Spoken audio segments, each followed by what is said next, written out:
Support for the Blueprint podcast comes from the SANS Institute. Are you a new Blue Team member or SOC analyst looking to make sense of the vast variety of data that you see on a day-to-day basis? Are you working in a SOC that's plagued with alerts that are constantly bothering you with false positives or repetitive action? If so, I know that pain. I remember being an analyst and walking into the SOC and thinking everything was going to be great and then realizing, oh, we have some serious problems here.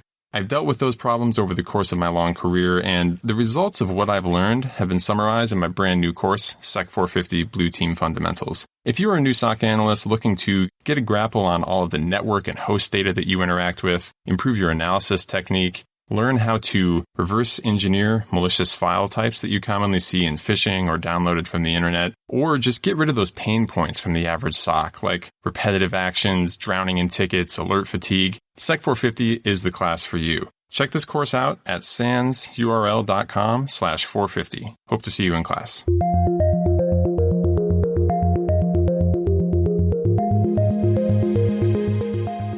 This is the Blueprint Podcast, bringing you the latest in cyber defense and security operations from top Blue Team leaders. Blueprint is brought to you by the SANS Institute and is hosted by SANS certified instructor John Hubbard. And now, here's your host, John Hubbard. On this episode of Blueprint, we talk threat intelligence with expert Katie Nichols. If you're wondering what threat intelligence actually is, where to get it, and how your team should be using it, stick around for those answers and more today on the podcast.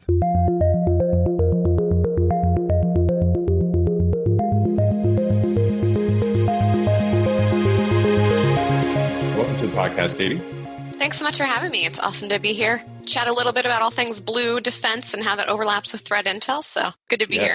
Fantastic. I'm really excited to have Katie on the show today. We met back in, I believe it was early 2018, if I recall been a while. correctly.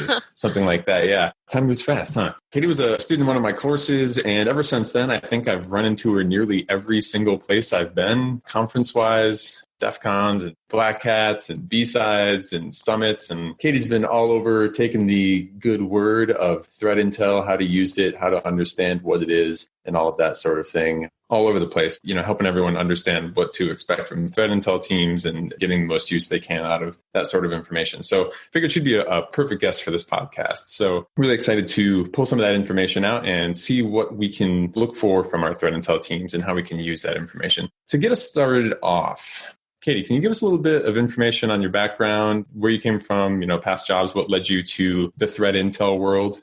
Yeah, absolutely. So my story is sort of what I used to call non-traditional getting into this field, but I found that there is no traditional way in, thank goodness. Like my teammate Matt Graber used to be a rock climbing instructor. So I wanted to be a journalist initially, when I got out of school. That didn't really work out, but over a decade ago now, time flies, I got hired by the Department of Defense, sort of on the cyber threat intel side, like directly into it. I didn't really know anything about cybersecurity or intel, but they gave me a chance, and that's all I really needed. And so, yeah, it was funny because when I originally kind of got the job offer, I was hesitant about going into cybersecurity. I wasn't sure if I'd really like it.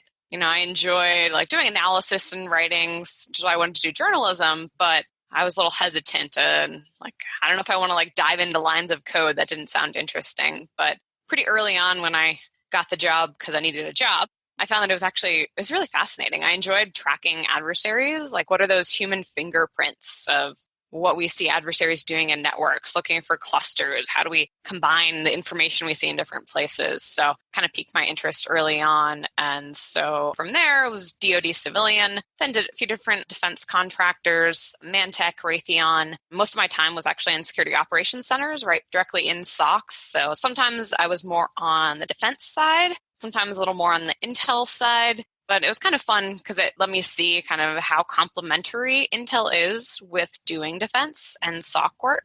And then I guess 5 years ago now, started with MITRE. And so I was doing some SOC work there for a while and then got involved early on with MITRE ATT&CK. Actually, a couple months after it was publicly released, I came onto that team. And so that was so exciting to watch kind of the massive growth of MITRE ATT&CK. When I started with the team, it was on a wiki and no one really knew what it was. And then, weirdly, a year or two ago, everyone started using it and it became really useful. So that was a lot of fun. I was that threat intel lead there, trying to bring that knowledge of what adversaries are doing and helping that inform what we put into attack. And that was awesome for a while. And then honestly, I really wanted to get back to doing some operational work, trying something different. So in January of this year, I switched over to working for a company called Red Canary, best known for doing managed detection and response work. I'm sort of a natural fit because I knew a lot of the folks, really good people, smart people, trying to do the right thing, and heavily using attack, trying to write behavioral-based detections. So been there for a while now and just enjoying a change in scenery, a change in type of company, very small company versus huge company. I know a lot of people struggle with the, when do you switch jobs? And that's never an easy thing.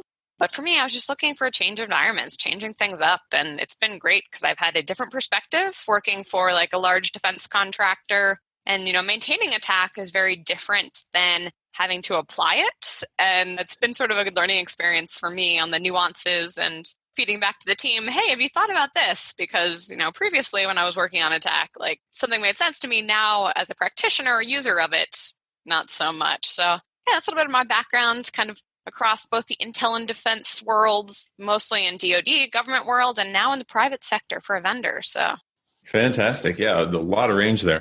So it's interesting you mentioned it's very different creating like something like attack versus applying it, right? So what you're doing now is writing more signatures and like analytics for actually catching the techniques, I assume, that you're talking about from MITRE ATT&CK, correct? Yeah, absolutely. So Red Canary, we do a lot of behavioral-based detection. So writing behavioral analytics, we call them detectors, tomato, whatever you call them, just trying to, use that knowledge of adversary behaviors to find badness, especially focusing on that endpoint telemetry. So kind of I'm supporting the folks who do that at Red Canary, and then also doing sort of the more threat intel thing, which I think of as trying to bring context to all of that, and also prioritizing. There are 266 techniques, or there used to be an attack until sub-techniques came along. No, over 200 techniques. How do you prioritize? Where do you start? So trying to kind of help the team figure out, okay, what are the most important techniques that adversaries are using for us to focus on trying to detect? And then trying to look for patterns with the idea that, hey, if we have seen the same kind of, command line parameters and we can cluster, say, hey, it looks like this thing we've seen before, we have a better idea how to respond to it, which, again, these are all sort of requirements that I think of for threat intel teams. Yep. So it's been fun to sort of practice a little bit of what I preach on the threat intel side, trying to bring context to a lot of these problems that defenders have.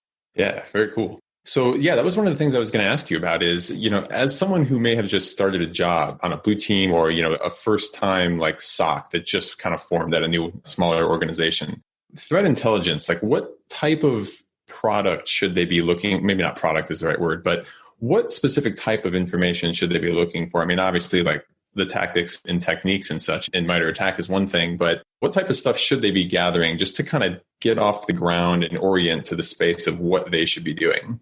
Yeah, it's really tough for folks getting started in doing any kind of threat intelligence because there are so many places to look. So I should have mentioned, I also teach for SANS, Forensics 578 Cyber Threat Intelligence. And there's a concept there that I think is useful for folks who are just starting out. This idea that you can consume intelligence or generate intelligence. So consuming intelligence is a great place to start. And so some examples would just be, looking at your RSS feed of lots of different blog posts from vendors like CrowdStrike, FireEye, Red Canary, a lot of researchers who are putting information out there about malware or adversary behaviors or groups. So just trying to read all of that, consume it, doing that threat intelligence consumption, and then apply it to your own environment. And kind of how you do that application. Now, I mentioned behavioral analytics is a great one. So we know that adversaries use living off the land binaries like run DLL32. Okay, we see in reporting they've used that, writing an analytic on that, and then kind of tuning it. So behavioral analytics is sort of one side of that. Then we have sort of the traditional indicators of compromise, your hashes, your domains, your IPs, which consuming those and applying them in an environment can be one function that a threat intel team can help with. But I think there's sort of a misconception. One of my threat intel pet peeves I'll give you is when people refer to data feeds of those indicators, hashes, IPs, as threat intelligence. To me, that's not really threat intelligence. Threat intelligence to me is all about having analyzed information that helps you solve a problem or address some decision in a SOC or in an organization. And so you could kind of use those indicators, those IPs, to help your SOC write better detections or create alerts, but in and of themselves, those IPs without context, not really threat intelligence. That's often something that people start with. And there's a lot of different approaches to detections. Indicators, that's one. But of course, our classic pyramid of pain arguments, really important to be not just looking at those indicators, but also those behavioral analytics. And I know you've done a ton of research, with that and attack as well, and talking about how you can use SEMs and other tools to kind of implement those analytics. So, I think a great function of an Intel team, or even if you're just a defender in a SOC who's getting started out, just looking at open source reporting on what threats are doing and using that to help you prioritize.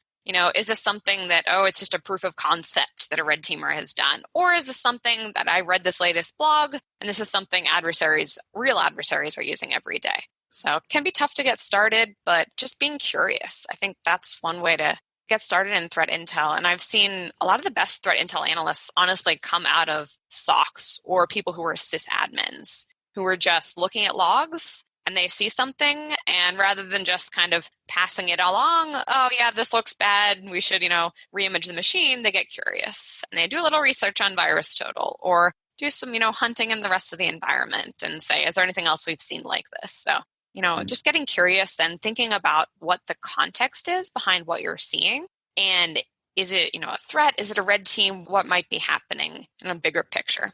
Gotcha. So if I was working for, let's say, like a manufacturing organization, tell me if this is correct. So maybe I'd go out and I'd start Googling other, attacks that have happened on similar competitor organizations, right? And I might read through those and say like, okay, very similar company. This is APTX, right? And they use these and those techniques. These were their goals. These were their, ambitions of what they were trying to get to do. And then is the idea to assume that the same thing would probably happen to you and then orient your defense towards that sort of thing, the place where most people start?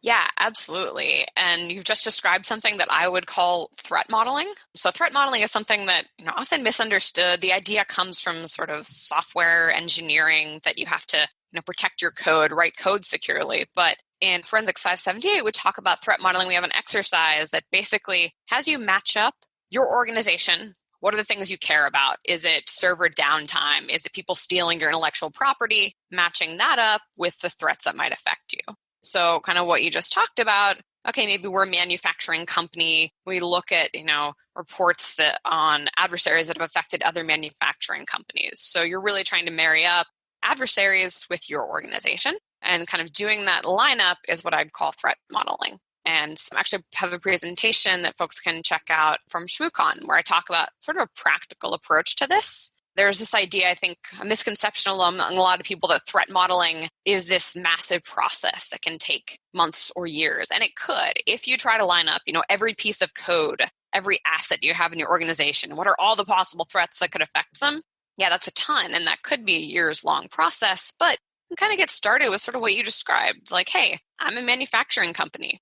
Like, is there any reporting I can find on what other manufacturing companies have been hit by? Are there groups or malware that have hit them? And then, as you said, looking at the tactics, techniques, and procedures, or looking at indicators that have been used by those groups or those malware families. So you can get started a little more simply by just focusing on a few threats rather than getting overwhelmed with all of the threats, because trying to track all of the threats is kind of unrealistic, and you're going to have a bad time if you try to do that. Absolutely. One of the questions I always get from students is, they kind of see that threat modeling process and then, they go out, they look up stuff, but they're maybe a little bit unsure of how to apply that information. So, they have the tactics, they have the techniques, and maybe they do have that list of IOCs. And you mentioned the pyramid of pain, right? It's a kind of a spectrum of we have what they're going to do and how they're going to do it. And then we have the specifics of infrastructure and, the ways and tools they're going to use to get, into your network and all of that stuff. How do you organize this massive amount of information? Is there any specific system or tools or software you use to keep track of all this stuff as it changes, very, very rapidly over time? Yeah, it's really tough. And my favorite answer as a threat intel analyst is it depends. Depends on kind of how the team works. For example, coming into the team at Red Canary, sort of a newer intel team, and the team had been thinking about using something like a threat intelligence platform, a TIP. A common open source one is MISP that folks might be familiar with. And for us at Red Canary, it doesn't quite make sense to do that because we have sort of our own analyst workbench, our own system where we store all of our indicators, behaviors, behavioral analytics. And so for us at Red Canary, the direction I'm going there is, well, let's just kind of build our own. For many organizations, many threat intel teams, things like those threat intelligence platforms like MISP, or there's a new one, OpenIOC, that's starting to gain popularity in Europe, or commercial ones, many of those, Threat Connect, Threat Quotient, et cetera. But the tough thing about thinking about tooling is sometimes teams, especially threat intel teams, will start by buying a tool. That's always problematic because then they're left with the challenge of, what do I need this tool to do? I had a friend who used to work at a threat intel platform vendor, and they had challenges with customers who would buy their product and then not know how they wanted to use it, and then be like, well, your product's terrible because we didn't get value out of it. So I always recommend people, think about the tools you need, but starting with pain points or questions or problems you want to solve. The term of art that we use for that is requirements. Like, what are the needs that your team has? Do you need to track a whole bunch of hash values and the source reports they came from? All right, awesome. Maybe, a tip does make sense for you, like MISP or a commercial one. MISP is, pretty popular in the community right now in terms of tips, the really active developer community. There's a great example of some students in one of my classes didn't like how one of the graphs was rendering and it kept moving around. And so I just tweeted the developers. And then a few months later, they're like, oh yeah, here you go. We fixed it for you. Sometimes I'll make fixes that night. So MISP is a great one to try. But if you don't really know the kind of data that you want to store, it might not make sense to do that. And as your area of familiarity in terms of SEMs, a lot of these SEM products, security information event management systems, are also incorporating tip-like functionality. So you can, Splunk, Elk, et cetera, you could sort of track indicators or behaviors there as well. So it's a really tough answer, but starting with, okay, what's the kind of data that we have? Do you have indicators? Do you have behaviors? Is it stored in some common framework, whether it's attack or, the Lockheed Martin cyber kill chain, something like that? How do you need to tag that data, try to add context to solve problems that you have? So really, really tough question to answer. There are a lot of great resources out there about choosing tips if that's something a lot of threat intel teams or SOCs try to struggle with that. So there's a great paper from ENISA, ENISA, European organization, about kind of all of the things about tips that you might ever need to think about.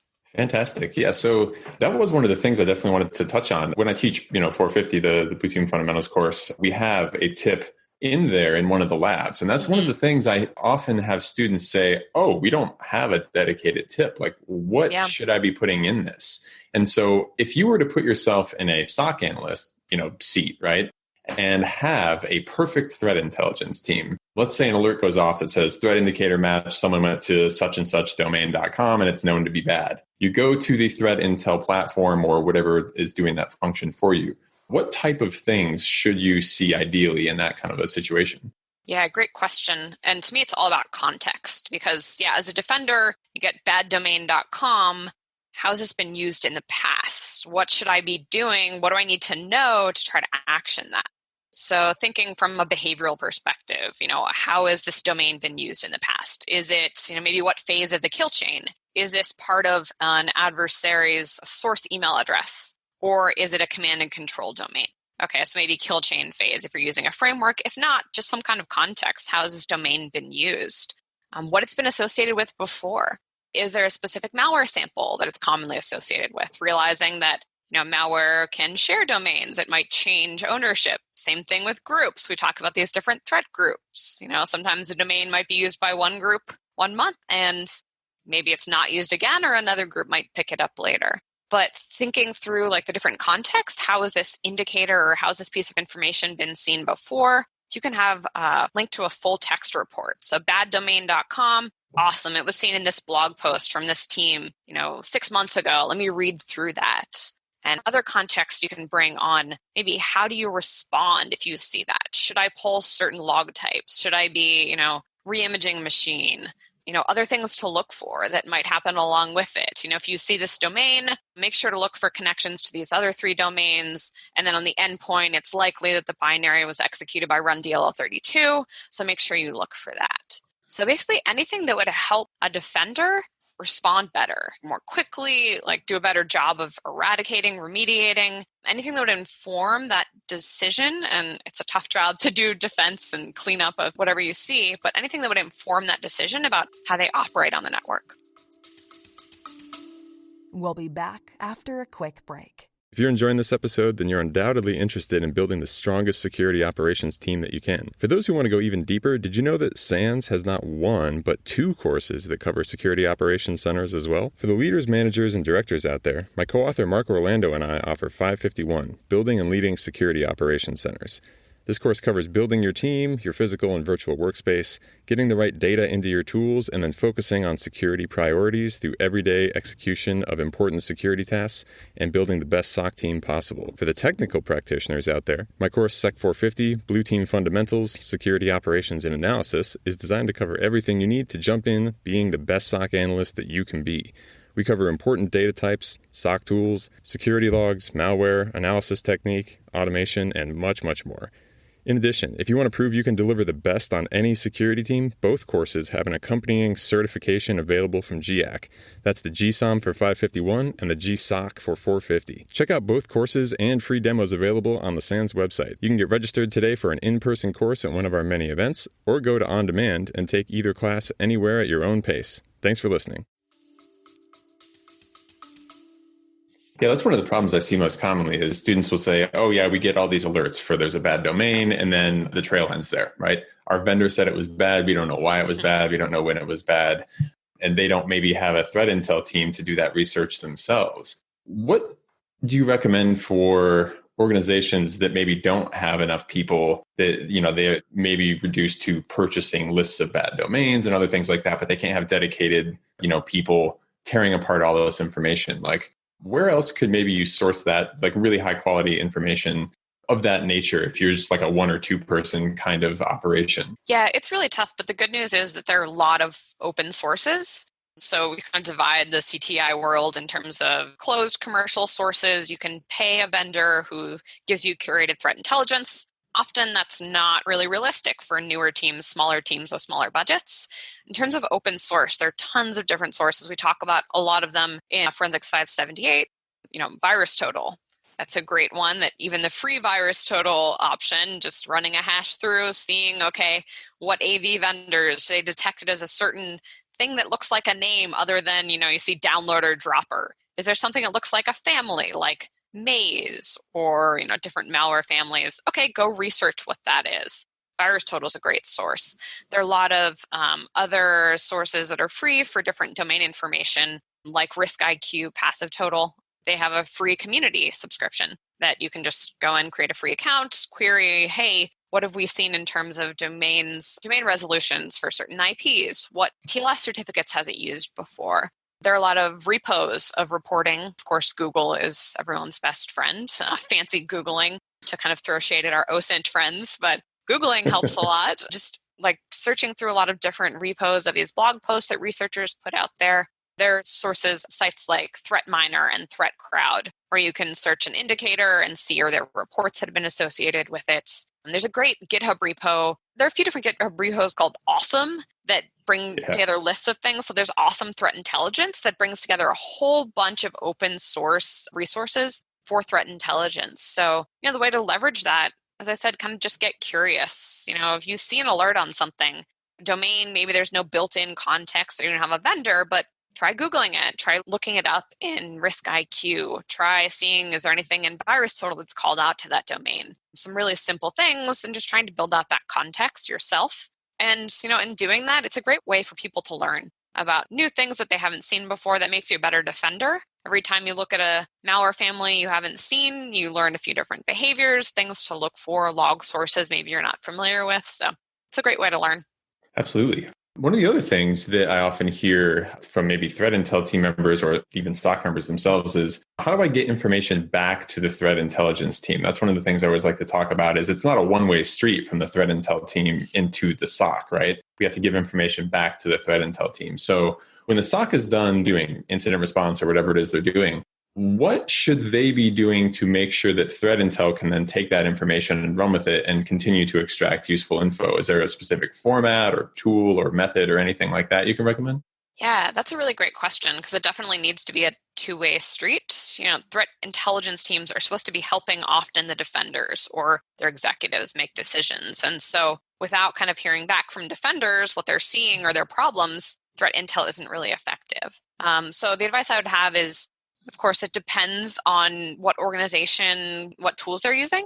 If you can have a consistent format, though, many folks have ticketing systems. If you have a consistent format of how you store data, what that then lets you do is the threat intel team can come in and, for example, if the same IPs have been seen over multiple incidents, if you're storing that in a structured way, whether it's in like an incident database or in a threat intelligence platform, a tip, you can start to do trending over time. So having consistently stored data is something that is so valuable for threat intel teams to have. But even if there's just, a ticket with a dump of notes about what happened in an incident, just making sure that threat intel teams know where that information is. The other thing that's really helpful to communicate is what didn't go so well. What pain points did they have? Did defenders have in trying to respond to an incident? Because those things can then be things that threat intel team can try to help with later. Hey, I wish we had more information about how this malware family exfiltrated data. Threat intel team could say, oh, okay, like if this is a malware sample that we see a lot, let's try to get that information to our defenders next time. The most important thing is really just opening communication. Some threat intel teams sit within SOCs, some sit in another part of the organization, but making sure that those teams kind of know the other people all comes back to people and that people, process, and technology. It's always people that are the toughest part. But yeah, defenders often have sort of that magic information, that can help threat intel analysts start to piece things together. So having a conversation about what's useful as well. Things like, hey, as a threat intel analyst, having malware configuration data is super useful because adversaries reuse mutexes. Cool, maybe defenders didn't know to put that information in their tickets. Or, malware analysts need to know, hey, I really care about the command line options for specific lull bins, something like that. So I think just different teams communicating about, here are the type of things as a CTI team, cyber threat intelligence team that we can use. And then the other teams know that, okay, here are the things we should provide, because without communicating, we don't really know what the other team needs. Do you have a preference on whether threat intel is part of the greater SOC umbrella or outside of it? Is it really just about keeping the communication open? Or do you see any distinct difference maybe in trends with companies that do one versus the other? Yeah, it's a super hot topic of, should a CTI team be in the SOC or not? And of course, it depends on the organization. But what I would say is that wherever the cyber threat intel team sits, that's who they're going to support the most. So, if an organization where the support is needed is for defense day-to-day, prioritizing alerts, helping with incident response, some of those functions of incident response are within a SOC sometimes. Sometimes it's within a larger CERT-like organization. So I think the challenge is just if the CTI team is within the SOC, who is, monitoring day-to-day alerts, doing response, that kind of thing, they're not going to be able to support other teams, like, for example, vulnerability management. A great reason why vulnerability management might need CTI team input is to prioritize. What vulnerabilities do we need to patch now versus a week later? What can wait? What's being seen in the wild? So that's where, CTI team in the SOC, they might be supporting the SOC really well, but maybe, a vulnerability team might not get as much input from them.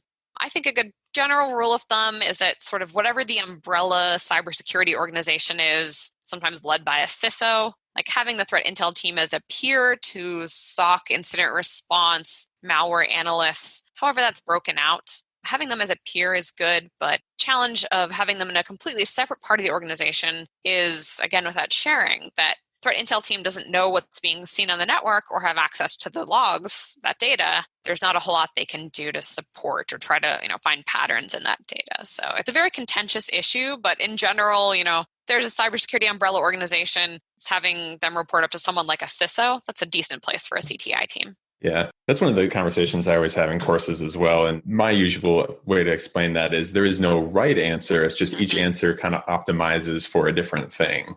So if you're trying to optimize with communication with the SOC, obviously put them in the SOC. If it's more important to watch threats and vulnerabilities or communicate with the CISO or whatever it is, right?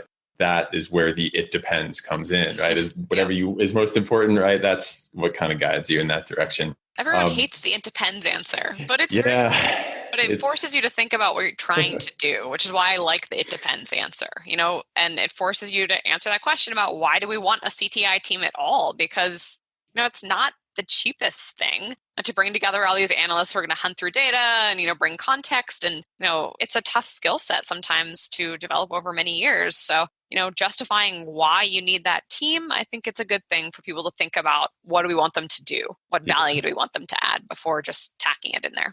Yeah, it's so tempting to want to have, the solid, this is the right answer. But it's like, the analogy I sometimes use is like, what's the best car, right? Like, I don't know. What am I doing with that car, right? I like that. I think I'm going to steal that one. Yeah. And so, where's my CTI team? What car do you want? Yeah. Am I driving through the jungle? Am I racing? Right. So that kind of thing, it is a somewhat frustrating way to put it, but also understandable. If you know what you're trying to optimize for, I try to steer things that way. And like you said, it's all kind of about, who are you trying to share with the most and that sort of thing. That was one of the other topics I wanted to touch on. Threat intel sharing between maybe different organizations in your industry or otherwise. How much of that do you see?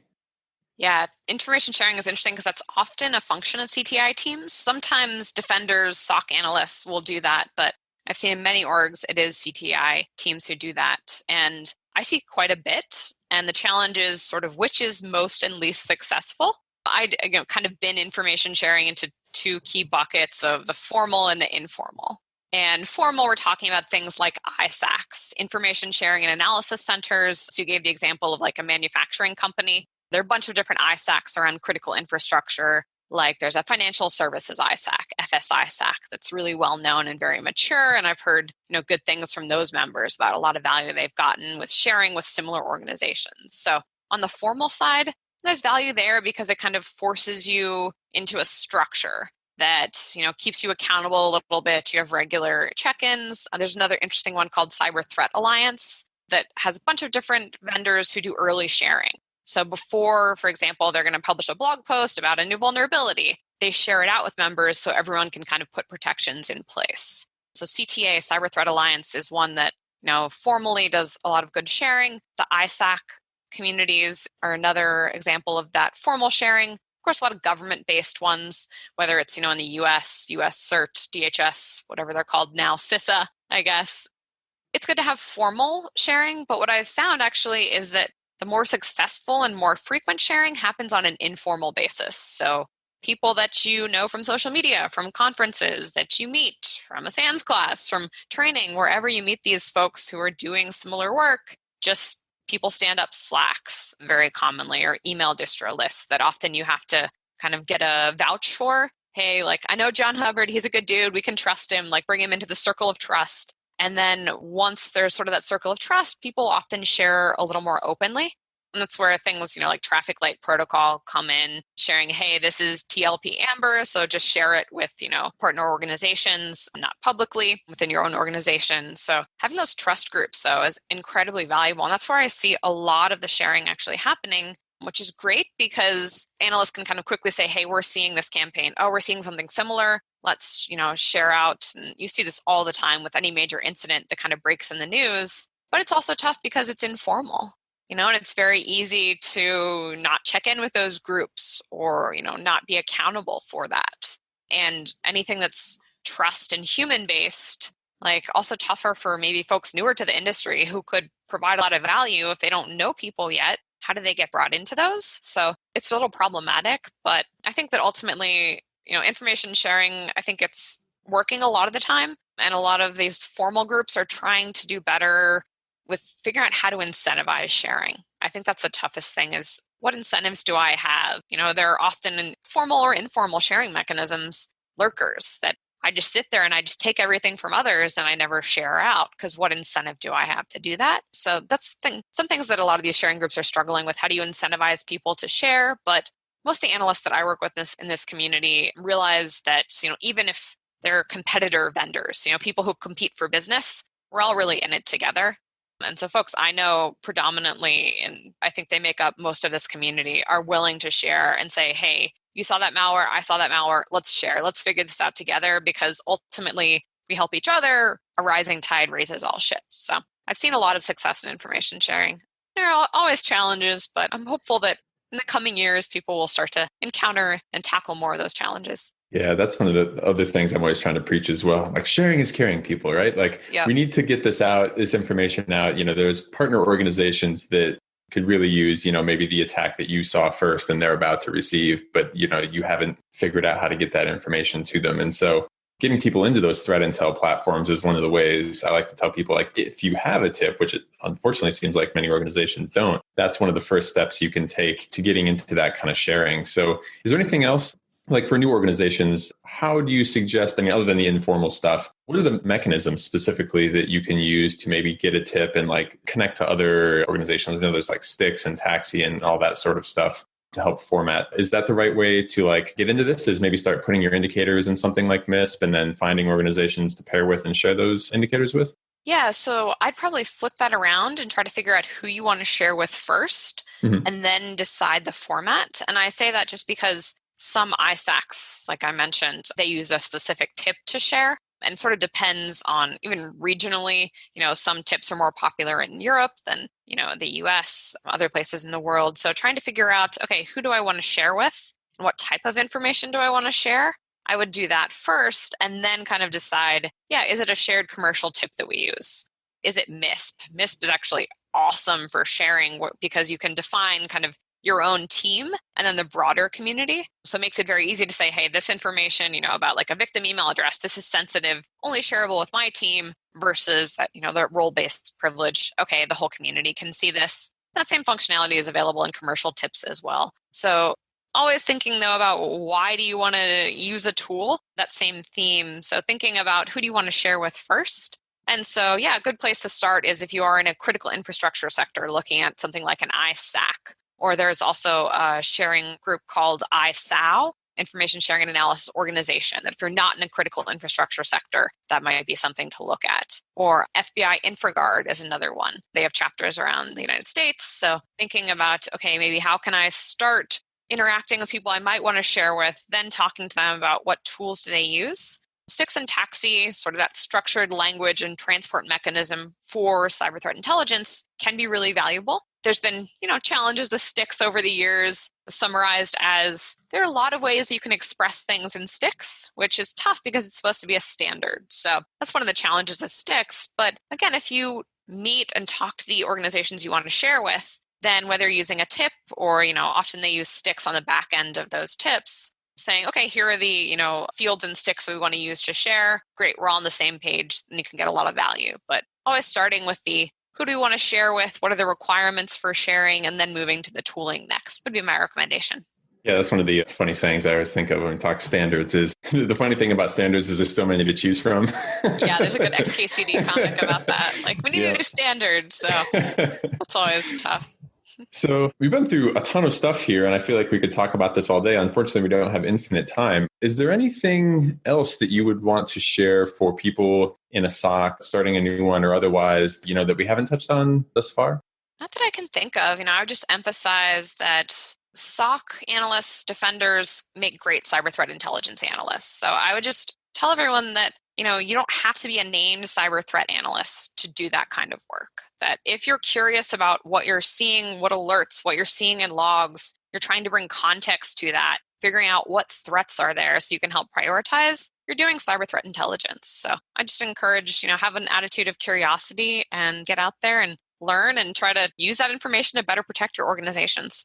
Fantastic. Yeah, we've been through some great stuff here. I'll be sure to get all the links and the papers and all that stuff, trying to collect it and put it in the show notes. I know you have tons of information out there from past presentations and talks you've done. Where can we find you online and all your past presentations? Yeah, so on Twitter, I'm like the coins. I'm also on LinkedIn. And then I have a Medium blog called Katie's 5 Cents, which I'll let you hyperanalyze that in my Twitter handle. Hint, it's my last name. But yeah, my Medium blog, Katie's 5 Cents. And a really popular post I have there is top 10 resources for getting started in cyber threat intelligence. That brings together a few things I've talked about, some fundamentals like the kill chain, the diamond model paper, which we didn't even touch on. So if folks are interested in cyber threat intel, that's one blog post that I've heard has been really useful. So yeah, LinkedIn, Twitter, and you can also find a few of my blog posts on the Red Canary blog. So Red Canary, really big on releasing things to the community. I also helped out tail end with my teammates of a threat detection report That could be another useful resource for folks who are trying to figure out what are the common techniques, those behaviors adversaries are using. So the Red Canary Threat Detection Report is a great resource with tons of ideas on how to detect a lot of these behaviors. All right, fantastic.